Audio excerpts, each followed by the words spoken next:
এটা একটা অনির্বাচিত সরকারের কাছে আমি প্রত্যাশা করি লাভ হবে, কারণ তাদের কোনো ম্যান্ডেট জনগণ তাদেরকে দেয় নাই। সুতরাং তাদের কিন্তু আমার কি প্রত্যাশা থাকবে একটাই, সেটা হচ্ছে যত তাড়াতাড়ি সম্ভব জনগণের মালিকানাটা জনগণের কাছে ফিরিয়ে দাও। বাংলাদেশের সমস্ত মানুষের দৃষ্টি একটি জায়গা, সেটা হচ্ছে নির্বাচন কবে হবে। বাংলাদেশ না, সারা বিশ্বের মানুষের মুখে একটি প্রশ্ন, দেখা হলেই জিজ্ঞেস করে তোমাদের নির্বাচন কবে।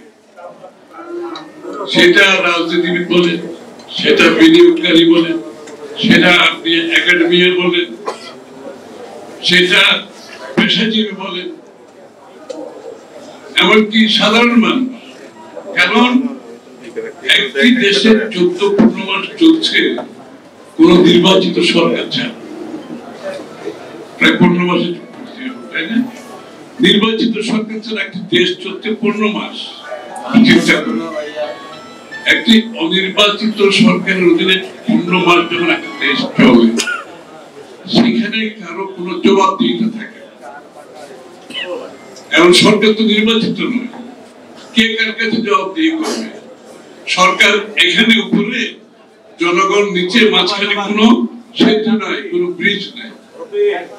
এবং সেতু হচ্ছে একটা দেশ পরিচালনায়, সেতু হচ্ছে নির্বাচিত প্রতিনিধিরা হচ্ছে সেতু, তারা জনগণকে রিপ্রেজেন্ট করে সরকারের মধ্যে। যেহেতু সেটা নাই, আজকে বাংলাদেশে লক্ষ্য করবেন প্রতিটি জায়গায় কোনো জবাবদিহিতা নাই। আইন শৃঙ্খলা বাহিনীর মধ্যে কোনো জবাবদিহি নাই, সরকারি কর্মকর্তা কর্মচারীদের মধ্যে কোনো জবাবদিহিতা নাই, আপনি বিশ্ববিদ্যালয় শিক্ষাঙ্গনে কোনো জবাবদিহিতা নাই। প্রত্যেকটি জায়গার মধ্যে এই যে জবাবদিহিতার অভাবে যে কত বড় ধরনের যে একটি রাষ্ট্র পরিচালনায় যে কত বড় একটা ঘাটতি আছে, এটা অনেক অনুধাবন করতে পারছেন।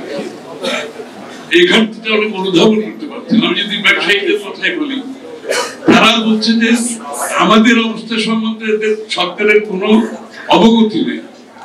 আমি সরকারকে দোষারোপ করবো না, কারণ এটি নির্বাচিত যেহেতু সরকার নয়। অনেকে আমাকে জিজ্ঞেস করে আপনার প্রত্যাশা কি এই সরকারটা? আমার কোনো প্রত্যাশা নাই। এটা একটা অনির্বাচিত সরকারের কাছে আমি প্রত্যাশা করি লাভ হবে, কারণ তাদের কোনো ম্যান্ডেট জনগণ তাদেরকে দেয় নাই। সুতরাং তাদের কিন্তু আমার কি প্রত্যাশা থাকবে একটাই, সেটা হচ্ছে যত তাড়াতাড়ি সম্ভব জনগণের মালিকানাটা জনগণের কাছে ফিরিয়ে দাও। যত তাড়াতাড়ি সম্ভব বাংলাদেশে একটি গণতান্ত্রিক অর্ডার ফিরিয়ে এনে বাংলাদেশের মানুষের নির্বাচিত সংসদ সরকার গঠন করে যারা জনগণের কাছে দায়বদ্ধ থাকবে, জবাবদিহি থাকবে, সেই ধরনের একটি ডেমোক্রেটিক ট্রানজিশনের দিকে যাওয়া হচ্ছে তাদের মূল লক্ষ্য ছিল।